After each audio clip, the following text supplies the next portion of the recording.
The following is transcribed. Welcome to Condensed Bat-Supe. Now with 66% fewer superheroes than our regular podcast, making Condensed Bat-Supe even less nutritious, but still just as delicious. We're featuring episodes of the adventures of Superman without the caped crusaders. Tie on your capes for lots of genuine remorse, plenty of tough talk, and high-altitude air sickness galore! In this edition of Condensed Bat-Supe, we continue the story of Al Vincent's corrupt political machine with Chapter 13, as originally broadcast on June 6th, 1946. Faster than a speeding bullet. More powerful than a locomotive. Able to leap tall buildings at a single bound. Look, up in the sky. It's a bird. It's a plane. It's Superman. Kellogg's Pep. P-E-P, Pep. Kellogg's Pep, the Sunshine Cereal, presents The Adventures of Superman.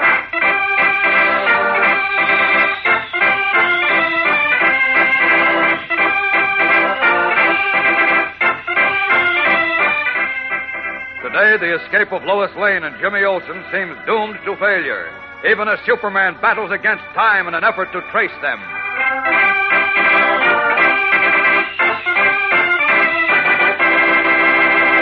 Hello there, gang. This is your pal Dan McCullough. Say, if you should ever happen to feel out of sorts when you get up in the morning, here's how you can knock those blues for a loop. Have yourself a black raspberry ringer for breakfast. That's this week's pep dish of the week, you know. And it's a sure cure for most anything that ails your appetite. Looks neat, for one thing, and tastes just as terrific as it looks. How do you make a black raspberry ringer? Why, it's easy. You start off with your regular serving of Kellogg's Pep, the Sunshine Cereal. Then take plump, juicy black raspberries and make a ring of them on top, you know, right around the edge of your bowl. Add milk and sugar and pitch in. Of course, it takes that golden sunshine flavor of Kellogg's Pep to give this dish a lift. Pep's tender crispness adds a lot of punch, too. Fact is, no matter how you serve it, Kellogg's Pep keeps you coming right back for more until you've polished off the last spoonful in your bowl. Pep's too good to waste, you know, so handle the package carefully if you pour your own cereal.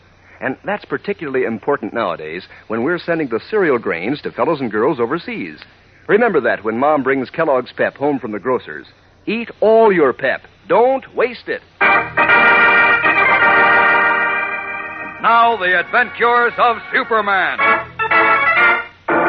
Because the lure of easy money had tempted her to theft, young Mary Hennig, also known as Chickie, came under the power of Al Vincent, a crooked pawnbroker and politician.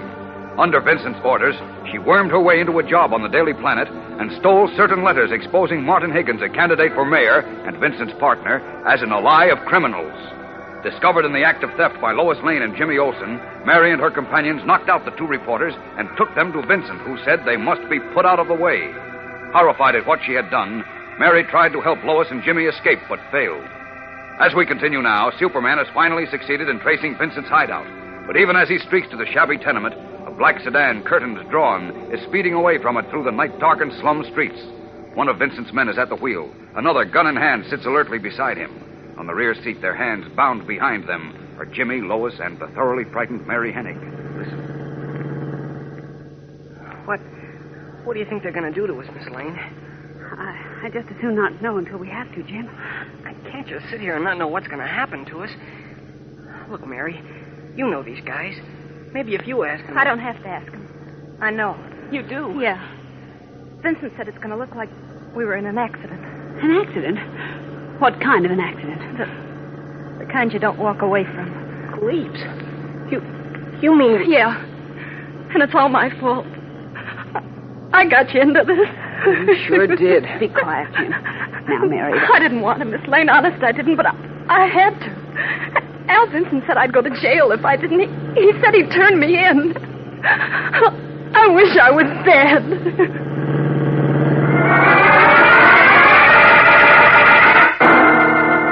Black sedan carrying Lois, Jimmy, and Mary Hennig roars on into the night.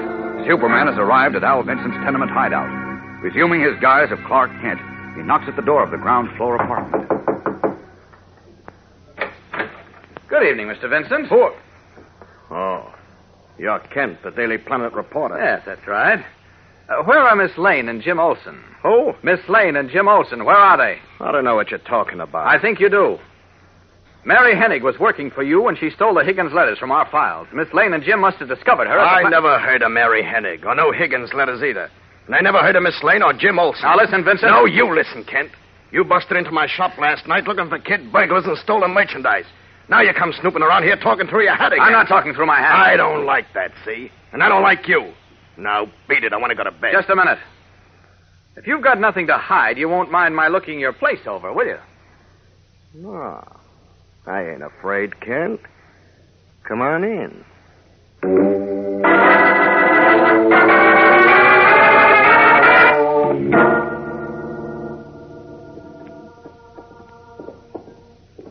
Well, here's the cellar, Kent.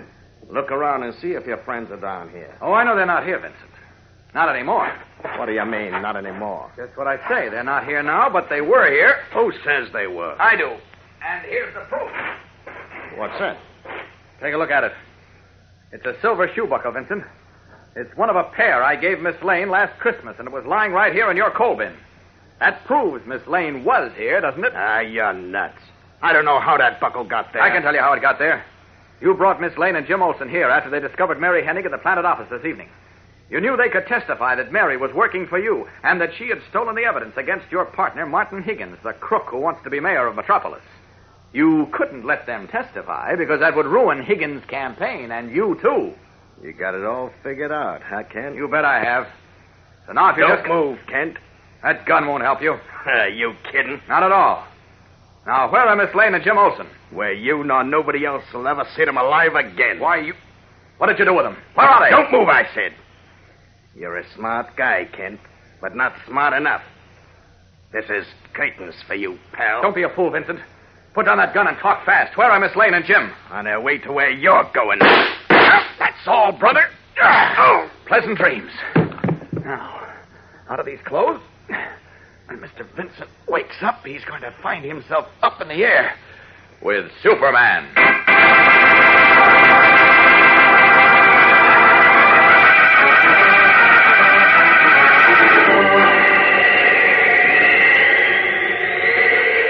What's that? Where am I? About 5 miles up in the sky, Mr. Vincent. What?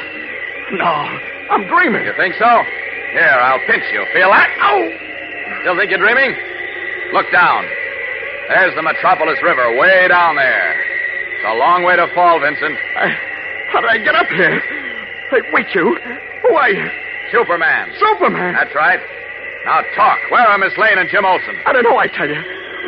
Look, take me down. There's a faster way to go down. I'll drop you. No, don't. Will you tell me where Miss Lane and Jim are? No, I don't know. Here you go. Happy landing. Help! Help! Stop me!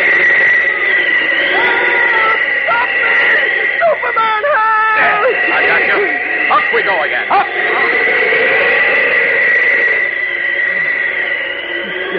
You just got me in time. I was almost in the river. Good place for rats like you who tempt youngsters to break the law. Now, you ready to tell me where my friends are? I don't know, I tell you. You got me wrong. I hate to do this, but I'm going to prevent murder if possible. Now, do you talk or do we take a ride on the merry-go-round? I don't know nothing, I tell you. You got to believe me. Stop it. You told Kent that Miss Lane and Jim were on their way somewhere. No, I didn't. Still think you can do away with Jim and Miss Lane and see Higgins elected mayor, eh? All right, see if I can't make you change your mind. Here we go. No! This is called the Giant Figure 8.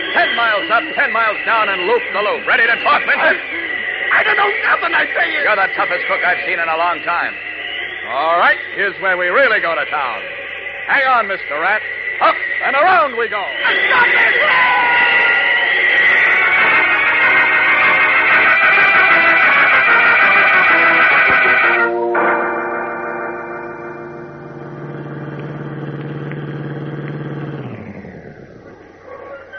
Okay, Steve, here's the place. See the jalopy? Yeah. It's over there in the bushes, like Vincent said. Come on, let's go. Okay, Miss Lane and Olsen. You too, Chickie. Get out. Get out of the car, I said. Where are we? Way out in the country.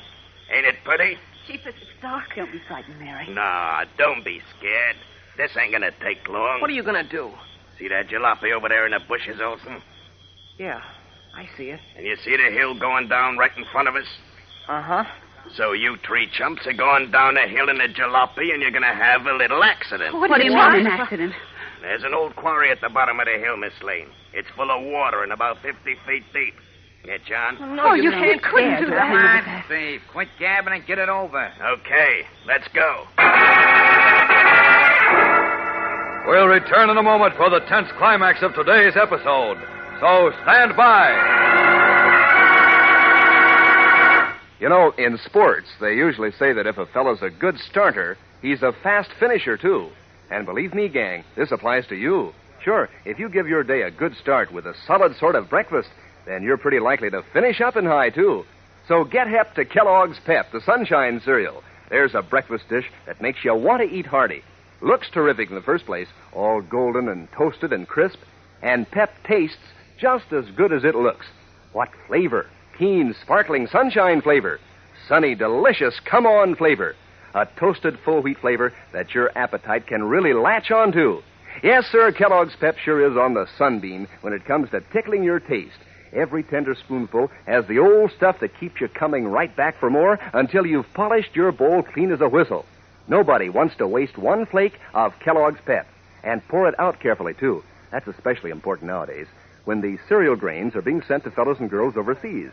So when Mom brings Kellogg's Pep home from the grocer's, see that it's not wasted. Tip off the rest of your family, too. Make it a habit to eat all your Pep. Don't waste it. On a dark, deserted country road outside of Metropolis, two of Al Vincent's thugs have knocked out Jim Olsen, Lois Lane, and Mary Hennig and placed their unconscious bodies in the seat of a dilapidated coupe, which is poised now at the crest of a steep hill that descends to an old water-filled quarry. Everything all set, Louis? Yeah, I like the wheel. When we give it a push, it'll go right down into the quarry. Oh, good. Now, if anybody ever finds them, it'll look like they just had an accident. Come on, let's go. Push. Okay. Why, ain't Vincent the smart one to think of something like this? Yeah, Vincent is smart, period. All right. Okay. Stand back. There she goes. So long, sucker!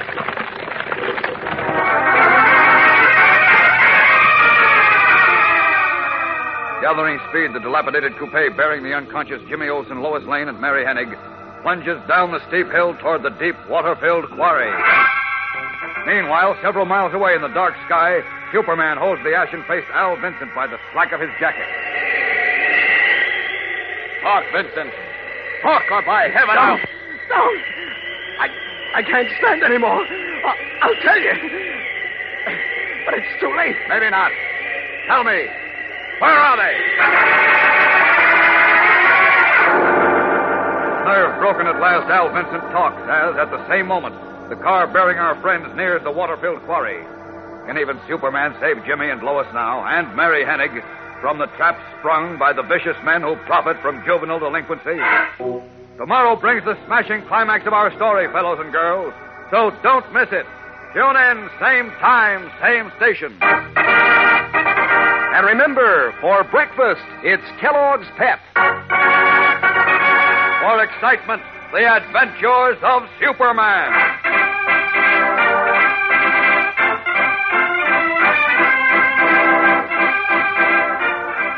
Superman is a copyrighted feature appearing in Superman DC comic magazines and is brought to you Monday through Friday at the same time by Kellogg's Pep, the Sunshine cereal.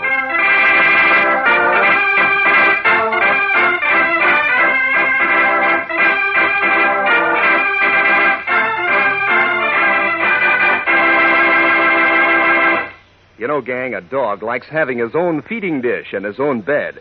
And I bet you he likes his own food, too, instead of yours, if you give him Kellogg's Grow Pup dog food. Grow Pup has a grand, meaty flavor dogs go for, and it helps keep them husky, too. Helps give them strong bones and teeth and muscles. There are 3 different kinds of Grow Pup, all of them wonderful for your dog. There's Grow Pup Ribbon, Grow Pup Meal, and Grow Pup Pellets. Ask Mother to get Kellogg's Grow Pup today. See if your dog doesn't go for it right off the bat. And be sure to be with us tomorrow for the thrilling adventures of Superman. This is the Mutual Broadcasting System. And now, faster than a speeding bullet, Condensed Bat-Supe proudly presents the climax of Al Vincent's corrupt political machine with Chapter 14, which was originally broadcast on June 7th, 1946.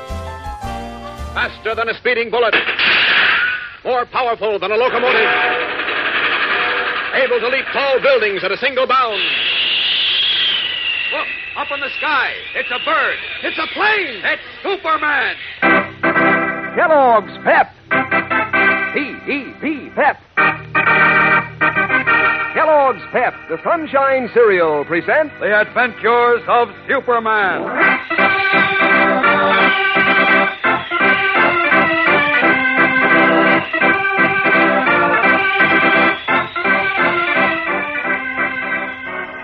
Today, the fate of Lois Lane, Jimmy Olsen, and Mary Hennig rests with Superman, mighty man of steel, rocketing through space in a desperate attempt to save them.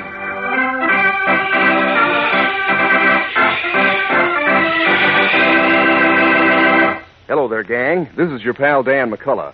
You know, Old Man Son has a sidekick who puts the finishing touches on the sunny, cheerful sort of breakfast you like best. Yes, sir. It's Kellogg's Pep, the Sunshine Cereal. So golden toasted and sunny looking that, well, you can hardly wait to hitch up your chair and begin. And talk about flavor. Why, Pep's Sunshine flavor fairly sparkles on your tongue. Not to mention how crisp and toasted Kellogg's Pep is. How tender. How each spoonful seems to melt in your mouth. Believe me, gang, Pep is a honey of a dish to start off your day with a smile. Good for you, too. Sure, your mom knows that. Because Kellogg's Pep gives you solid whole wheat nourishment plus. So get hep to Pep. See if you don't like that keen sunshine flavor and golden crispness so much that, well, you'll want to eat up every tender flake in your bowl.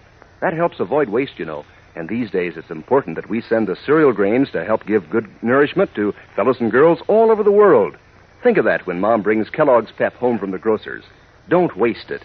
If you pour your own Pep, pour it carefully and polish off every bit you pour out. Remember, eat all your Pep. Don't waste it.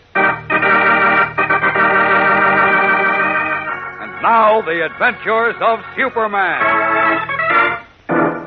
Unaware that Clark Kent was Superman, Al Vincent, a crooked pawnbroker and politician, attempted to shoot him after boasting that Lois Lane and Jimmy Olsen would never again be seen alive.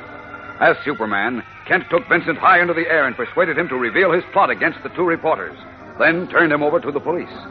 But at that moment, several miles away on a lonely country road, Jimmy, Lois, and young Mary Hennig were placed unconscious in a car which Vincent's henchmen then sent plunging down a steep hill, at the bottom of which was a deep quarry filled with water. Calling on every ounce of strength in his powerful muscles, the man of steel flashes across the skyways and approaches his destination just as the car bearing his unconscious friends reaches the bottom of the hill, leaps upward with its momentum, and then begins its sickening drop to the deep quarry waters. Without pausing in flight, Superman flashes downward in a great swooping dive, snatches the car up just as its front wheels touch the water. Up to the road. Up!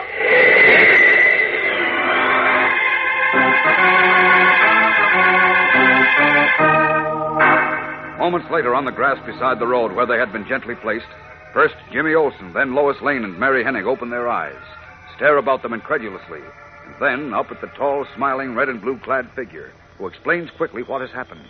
Mary bursts into tears. Oh, now, look, there's nothing to cry about, Mary. You're all right. Superman saved you. I wish I was dead. Mary, please. I do, Miss Lane. I wish he had saved just you and Jim and left me to drown. Why, Mary? I think it's because she realizes she made a lot of mistakes and she's sorry. Well, she should have thought of that before. Don't be too harsh with her, Superman. After all, when she did realize what she'd done, why, she deliberately risked her life to help us. Yeah, she was caught by Vincent. That's how come she was in the car with us. I see. Now I'll be sent to reform school. Maybe you won't be sent away. We'll do all we can to help you, Mary. Sure we will. Won't we, Superman? Yes, of course, but we mustn't forget that Mary broke the law, and it's up to the court to decide whether she's to be punished. All right, come on, under my arms with all of you. That's it. Now, hang on. We're all going to pay a visit to Inspector Henderson. Up, up, and away!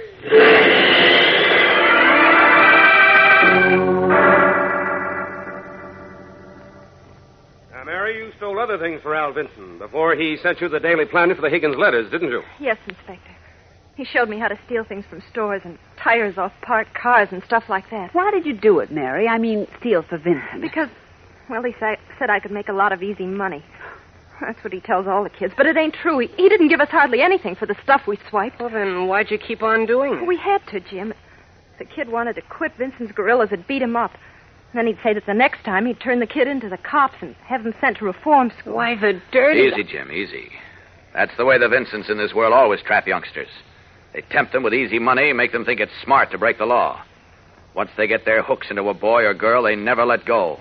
Till the poor kid winds up in jail. Sometimes even in the electric chair. You're right, Superman. But I think we've got enough on Vincent now to send him away for a long stretch.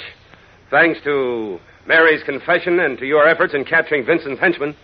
Those rats squealed plenty. Oh, gee, that's swell. It certainly is. How about Martin Higgins, the man who wants to be mayor of Metropolis and who sued the Daily Planet for $1 million for slander? Oh, cheapers, I forgot that. Higgins is Vincent's partner, the power behind the big racketeers in the city.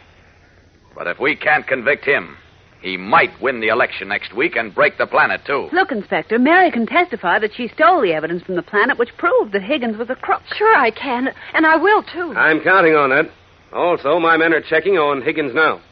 If they can find that he really was associated with Vincent... Oh, I'm sure they can. Then we'll have him behind the 8-ball. Tomorrow's the big day. I'll see you all in the courtroom then. The courtroom? You mean I'll be sent to reform school tomorrow? That's up to the judge, Mary. We'll see.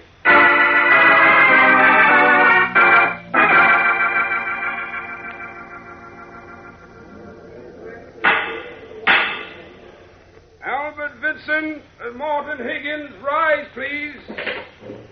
This is it, Lois. Oh, Clark, the judge just can't let them go. He can't. Albert Vincent and Morton Higgins, the court finds sufficient evidence against you in the matters of conspiracy to commit murder and grand larceny and contributing to the delinquency of minors to hold you without bail for the next session of the grand jury on June 19th. Hot dog, that's telling him, Judge. Court adjourned.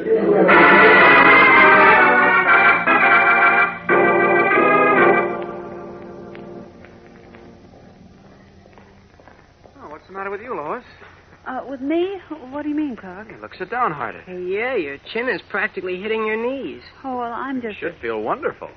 Vincent and Higgins are cinched to get 20 years apiece. That means Higgins can't possibly be mayor now, and the Daily Planet is saved. I know, it's marvelous, but I just keep thinking about Mary Hennig.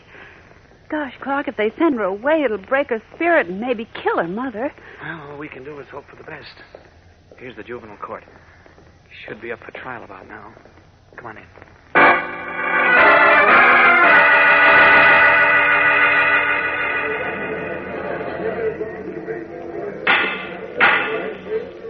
Mary Hennig, please rise. Chin up, Mary. Got my fingers crossed for you. Thanks, Jim. Oh, Clark, I can't stand it. Take it easy, Lois. But quiet. The judge is going to read his verdict.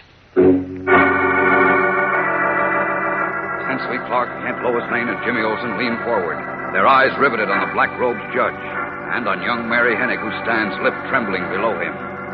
What will the judge's verdict be? We'll be back in a moment to find out, so stand by. Say, gang, let me tell you about a breakfast dish that's really the berries in more ways than one. It's this week's Pep Dish of the Week, Black Raspberry Ringer. And what a smooth combination it is. Listen, you pour out your regular serving of Kellogg's Pep, the Sunshine cereal. On top, around the edge of your bowl, make a wide ring of plump, juicy black raspberries. Add milk and sugar, and there's your Black Raspberry Ringer. Why, it runs rings around most anything you ever tasted. I mean, it's delicious. You see, those tender, golden toasted flakes of Kellogg's Pep are a bang-up good treat in themselves. So crisp and light and full up with keen, sparkling sunshine flavor that you want to settle down to eating until you've finished up every last bit in your bowl. Believe me, nobody wants to waste Kellogg's Pep. And pour it out carefully, too, because waste is particularly bad nowadays when we're sending the cereal grains to fellows and girls all over the world. So latch on to Kellogg's Pep, gang. When Mom brings Pep home from the grocer's, make sure there's no waste at your house. Pass the word along to the rest of your family, too. Make sure to eat all your Pep. Don't waste it. In Metropolis Juvenile Court, the black-robed judge is about to deliver his verdict in the case of young Mary Hennig, who stands at the bar, pale and trembling. Behind her, in the first row of the courtroom, Clark Kent, Lois Lane, and Jimmy Olsen wait tensely. Mary Hennig, the court has considered all the evidence in your case and finds you guilty of larceny and assault. Therefore, it is the duty of this court to sentence you to 3 years in the state reformatory. Oh, no. Gosh, no, Judge. Quiet, or I shall order the courtroom cleared. The court has, however, considered the circumstances of your case, which include the unfortunate conditions of your environment and the forces responsible for your acts of delinquency. Further consideration is given the recommendations of the police department and district attorney's office for clemency and their belief of your sincere repentance. What's coming now, Mr. Kent? Hold on to your hat, Jim. I am therefore making your sentence a suspended one, Mary. Do hereby parole you in the custody of Miss Lois Lane. Oh, gee whiz. Clark, isn't that wonderful? That's great. Oh, boy, Mary's free. Isn't that swell? Yes, go ahead, Jim. Court adjourned.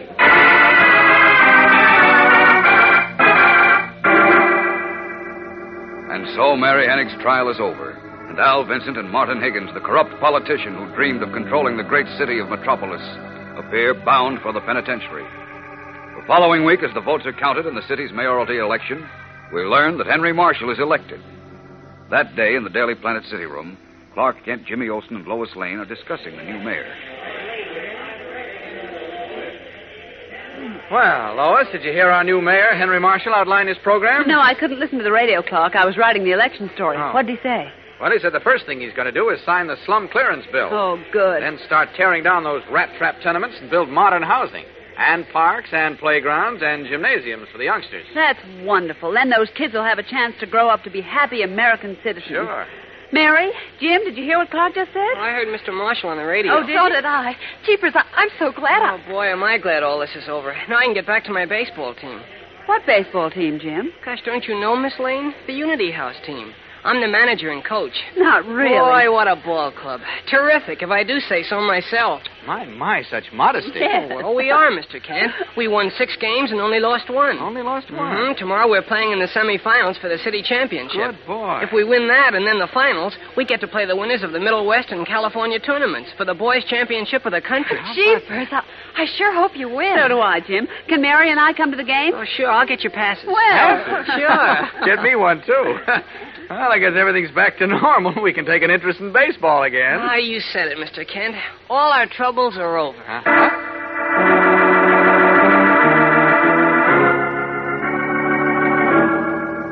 You're wrong, Jim. Your troubles are only beginning.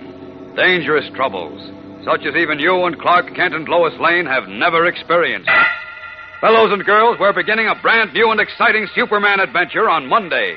There's a thrilling baseball story and a gigantic fight against a dangerous enemy, which tries all Superman's great powers to the utmost. Don't miss a single episode of this new story. Be with us every day, Monday through Friday, same time, same station. And remember, for breakfast, it's Kellogg's Pep. For excitement, the adventures of Superman.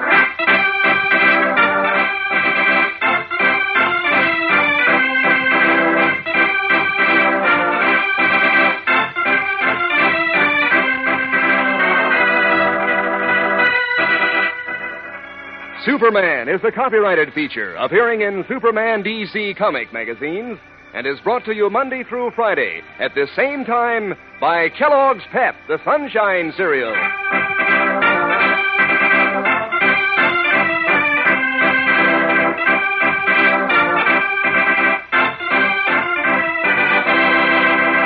You know, it wouldn't surprise me, fellers, if your dog sometimes wishes he were you. Sure, then he could tell Mother what he likes to eat. And it wouldn't surprise me if he'd ask for Kellogg's Grow Pup dog food quick. Why, it beats all how many dogs beg for it. Grow Pup has such a swell, meaty flavor. And there are 3 different kinds. There's Grow Pup Ribbon, Grow Pup Meal, and Grow Pup Pellets. They're all mighty tasty and mighty good for your dog. Help give him lots of muscle, strong bones, and teeth. Remind Mother next time she's marketing to ask for Kellogg's Grow Pup. And be sure to be with us on Monday for the thrilling adventures of Superman. This is the Mutual Broadcasting System. It's time for a Condensed Bat-Supe Extra Helping, because sometimes all it takes to be a hero is a vaccination. By popular request, Dr. Thackeray is back, and this time she's up against two deadly enemies. Will Paladin be able to help her save the day? It's the return of Dr. Thackeray in an episode of Have Gun, Will Travel that was originally broadcast on February 15th, 1959.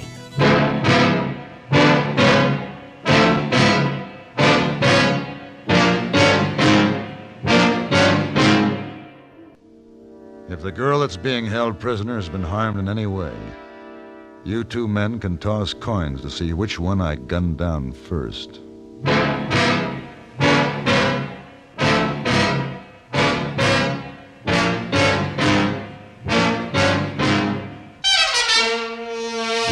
Have Gun, Will Travel. Starring Mr. John Daner as Paladin.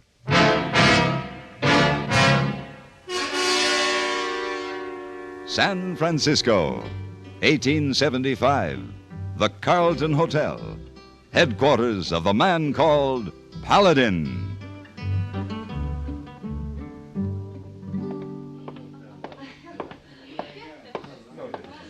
Mr. Paladin. Yes, Mr. Laird?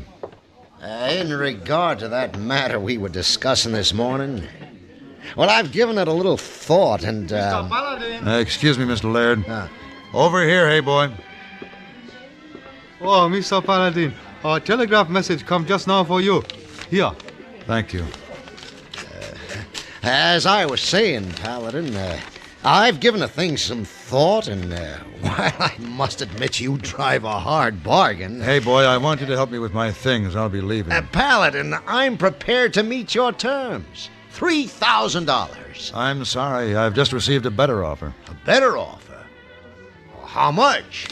Not a cent, Mr. Laird. This offer has nothing to do with money.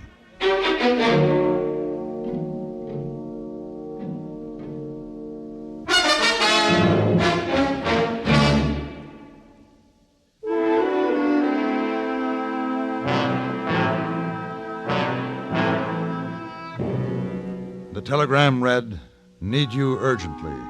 Barton Ranch, 3 Rivers, California." That's all. But that was enough because it was signed Phyllis Thackeray. 3 Rivers wasn't far, a hard day's ride. And as I rode through the spring morning, I thought about Dr. Phyllis Thackeray. Our trails had crossed just once, briefly, but I'd never forgotten her. A courageous doctor and a very special kind of a woman.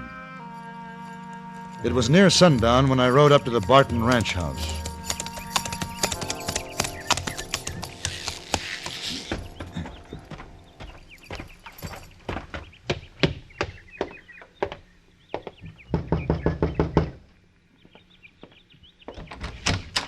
Yes?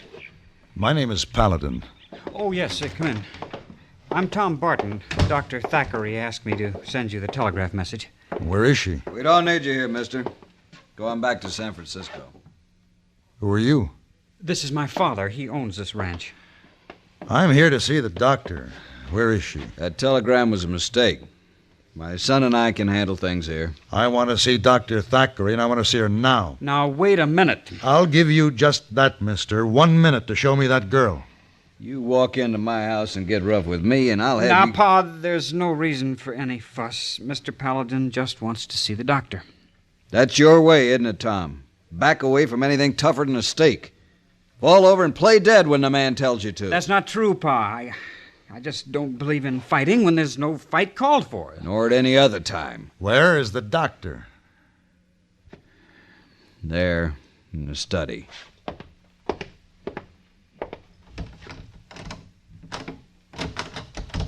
Who is it? Paladin. Paladin. Just a moment. Come in. Shut the door and bolt it. Paladin, my patient here is very sick, and it's contagious. Are you all right? I was vaccinated 2 years ago back east, but anyone can carry the germ. It's smallpox. I see. I should have said something in the telegram. You afraid I wouldn't come? Would you have? I didn't have anything important to do. Paladin. And I've been vaccinated, too.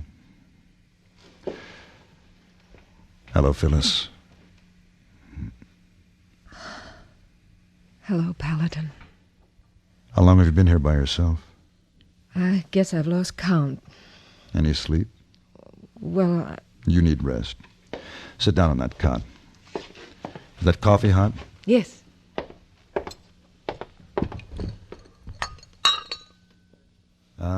You take a half teaspoon of sugar, don't you? You remember. Lots of things. Here.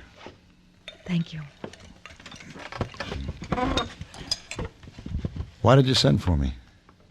To help me do my duty as a doctor. At the point of your gun, if necessary. Uh-huh.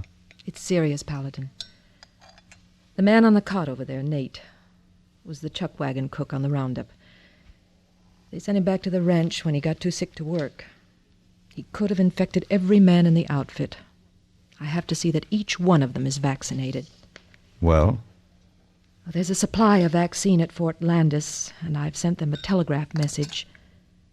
But it'll be 3 days before it gets here. The men will be back in the morning. 3 days. Well, can't they wait? Those men have worked 6 months without a break. They have 6 months' pay coming. They'll be so anxious to get paid off and get into Stockton, they won't wait for anything. Well, when you explain about the smallpox... Well, that's the trouble. We have to keep that a secret. They'd run like rabbits if they knew. You want me to keep them here? Yes. Paladin, you'll have to. All right, I'll do what I can. And Dr. Thackeray, you'll have to get some sleep. Oh, no, Come on. Lie down there. I'll cover you with this blanket. But Nate... I'll watch Nate. If there's any change, I'll call you. Now, come on. Settle down. Get some rest. I'll take over.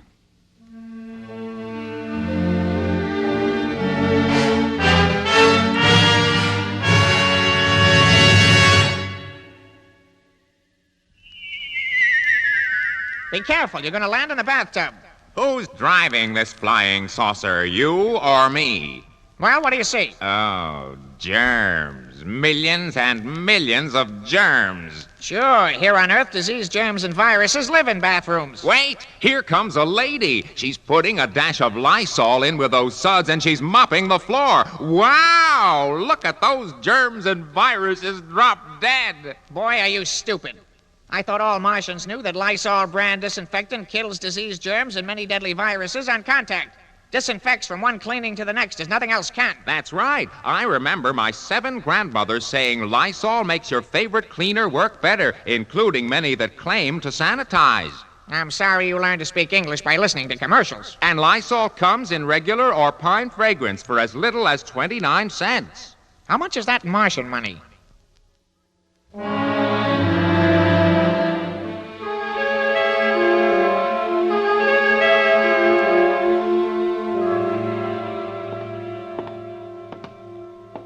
Paladin, how's Nate? He's no better. Dr. Thackeray thought you should know. I should have got Nate off his place when he first come back. I understand the men who were with him on the roundup will be back in the morning. That's right. And if he dies, there'll be no way of concealing the cause of death. There'll be a stampede from this ranch in all directions. Let him go. We can't. Every man allowed to leave this spread without a vaccination could be carrying death to who knows how many people. That's the men. They're back early. We're not going to be able to handle them, Pa. Well, I'm going to try.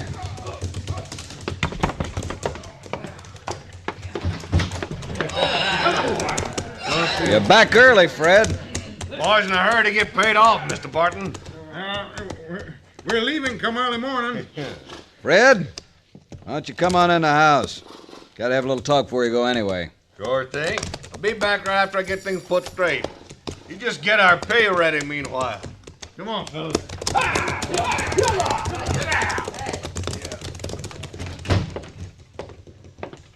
Yeah, Missy ain't going to be able to handle those men.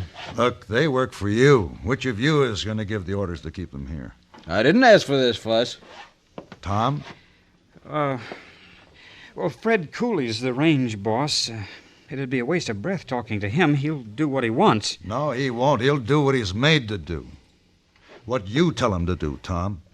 But Fred won't listen to me. Tom, you went against my orders, getting that female doctor in here, keeping Nate on the place. You started this. Now let's see you try to finish it. Now, wait a minute, Pa. This will be your ranch one day, son.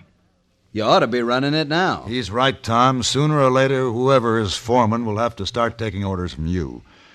Nobody's going to stand by you with a gun for the rest of your life. Yeah, I guess you're right. I'll try.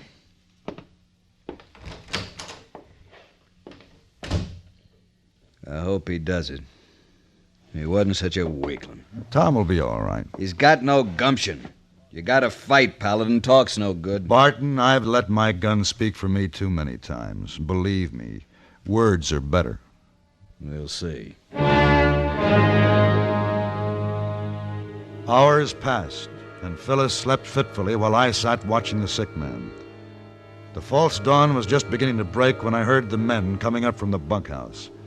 I walked out into the front room. Barton sat in a chair by the dying fire. You're coming. Yeah, it's after 5 o'clock. Let's go meet him.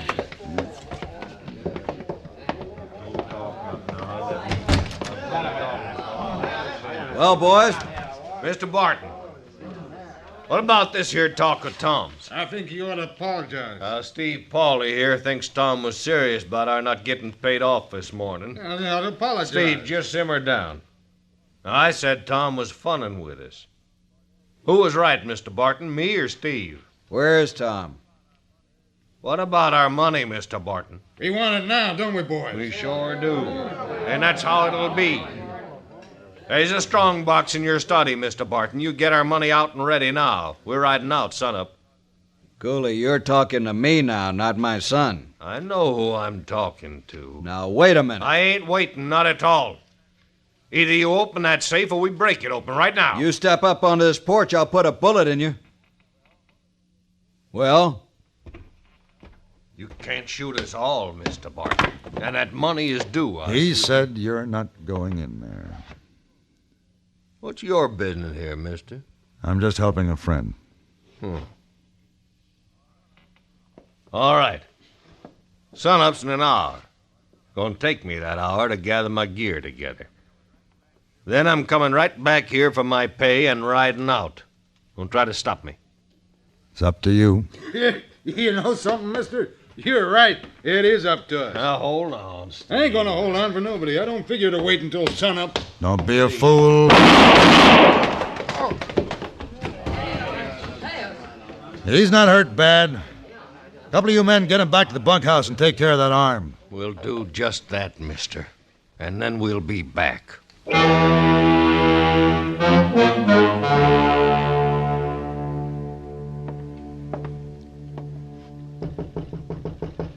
Phyllis?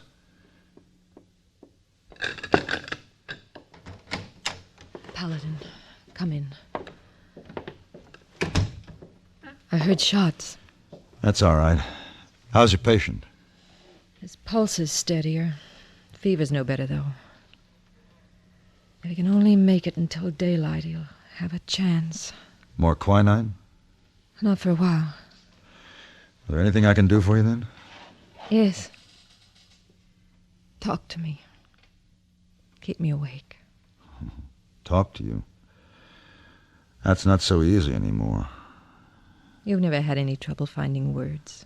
Well, the words are easy enough. The words that don't count. But now, with you, it's different.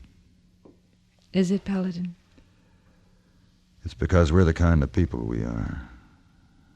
What kind of people are we, Paladin? We're neither of us ready for marriage. You have to go on with your work because it's important to you and to the people who need you. And you have to go on with your work because you're you. Yes. Paladin, I'm confused. Have you been proposing? No. No, I've been explaining why I haven't proposed. Oh. Well, it's flattering. I know there aren't many women to whom you feel it necessary to explain why you're not proposing. This is the first time. I believe it's time now for Nate's quinine. Can I help? No, I think... Paladin. He's better. His fever's dropped. I think he's going to live. You've done your job well, Doctor. I hope I meet with as much success with mine. You hear that? It's been a long night. Paladin. Good morning. Good morning. I'm glad, I guess. Hmm? That we're the kind of people we are. Oh. Of course. For now. Well, you've got work to do. I'll see you later. Where are you going? Out front. I've got a little job to do at sunup.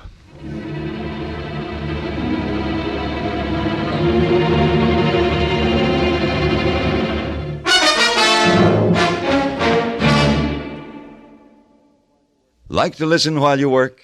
Then here's a reminder that each Monday through Friday over most of these CBS radio stations, you'll find a wealth of dramatic serials that are designed to keep you the best of company. We don't guarantee that they'll turn your housework into play, but they will help to speed it along. So you plan to listen. Take The Couple Next Door, for instance. Family comedy at its hilarious, warm-hearted best.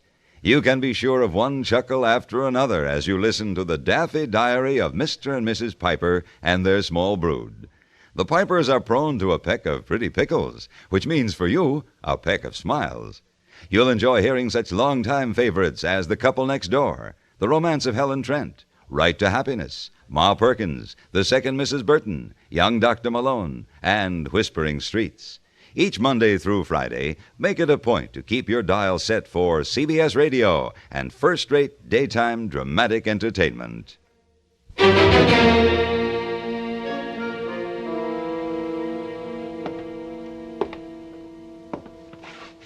It's almost sunrise, Barton. Fred Cooley will be here. I know him. I'll be waiting. It's not for you to do. I don't like this letting another man do my work or my son's work. Where is Tom? He's still out somewhere. I guess he just don't have what it takes. I'll have to handle this myself. I'll be back. Tom?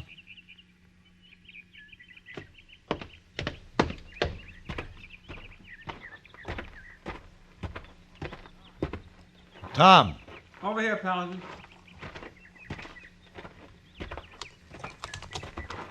Saddling your horse, what's the idea?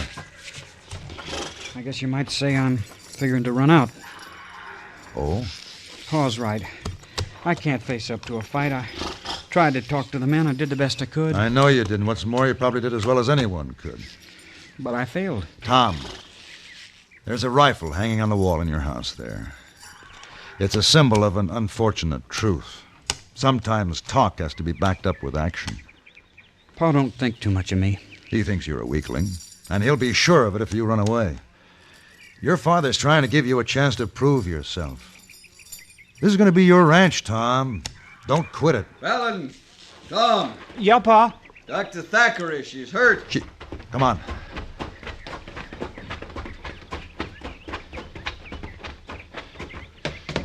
Where is she? Over there. Tell you, he was half out of his mind. Come in the back door. Phyllis. Phyllis. Who did this? That study door was open. He seen Nate in there, and when he found out about the smallpox, he just went plumb loco. When I tried to stop him, he hit me with his 6-gun. Who was it? Dr. Thackeray. She tried to reason with him, but he was crazy scared. He hit her, knocked her down. Who did? Cooley. It was Fred Cooley. Where is he? Started on down to the bunkhouse. Said he was getting out of here. Paladin, wait!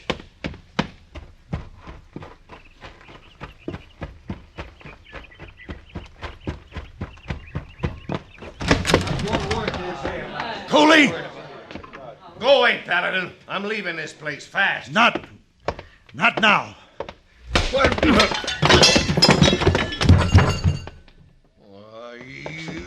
I'll beat you you right down in blood.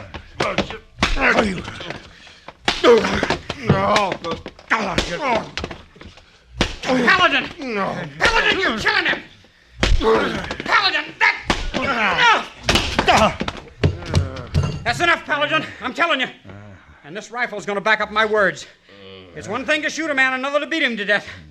I'll put a bullet in you if I have to. I'll handle this. All right. Yeah. All right, Tom. It seems like you've kind of taken over the running of things, doesn't it?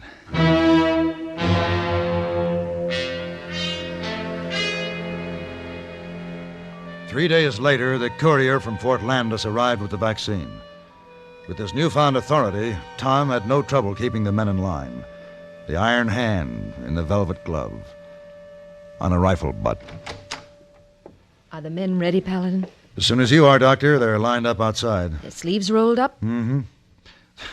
They don't quite know what to expect, but Tom's holding them there with a rifle. You know, you're quite a doctor. When I became a doctor, I took an oath, which in part says, I will prescribe for the good of my patients according to my ability and my judgment. Draw your gun, Paladin, and bring 'em in.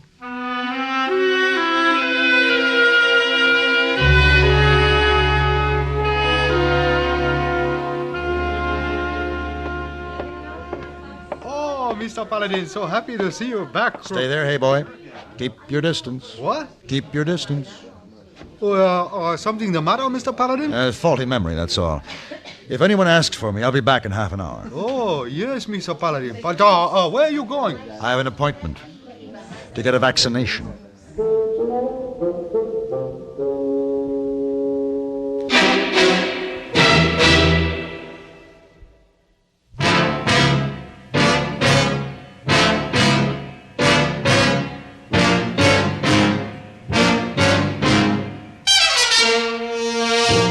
Have Gun, Will Travel. Created by Herb Meadow and Sam Rolfe, is produced and directed by Norman MacDonald and stars John Daner as Paladin, with Ben Wright as Hayboy. Tonight's story was written by Stanley Silverman and Sam Rolfe and adapted for radio by Ann Dowd. Featured in the cast were Gene Bates, Sam Edwards, Harry Bartell, Lou Krugman, and Lawrence Dobkin. Hugh Douglas speaking. Join us again next week for Have Gun, Will Travel.